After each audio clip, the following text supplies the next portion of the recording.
आज बनाते हैं कलींग, जो कि एक फॉरगॉटन रेसिपी है। ये शीप के हेड का स्किन होता है। इसके लिए हम उबलते पानी में डालेंगे सॉल्ट, बेकिंग सोडा, विनेगर और ये कलींग इसमें डाल के उबालेंगे। एक दो बार क्लीन करेंगे, निकाल के हम इसको धोएंगे और अच्छे से ऊपर से स्किन थोड़ा सा रिमूव करेंगे, जैसे पाया में करते हैं। फिर लेंगे पानी में गार्लिक और हल्दी, और इस हल्दी और गार्लिक वाले पानी में फिर से अच्छे से उबालेंगे कलींग को, ताकि पूरी तरह क्लीन हो।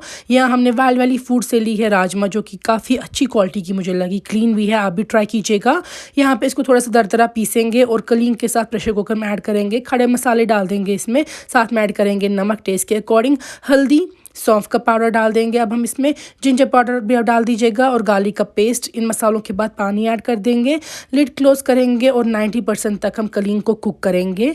मस्टर्ड ऑयल एक पैन में लेंगे और जब वो गर्म हो जाएगा उसमें डालेंगे ज़ीरा, साथ में प्याज ऐड करेंगे तड़का के लिए। प्याज जब फ्राई हो जाएगा इसमें हल्का सा पानी डाल के लाल मिर्च ऐड कर देंगे, ताकि लाल मिर्च बर्न ना हो। लाल मिर्च भी फ्राई करेंगे और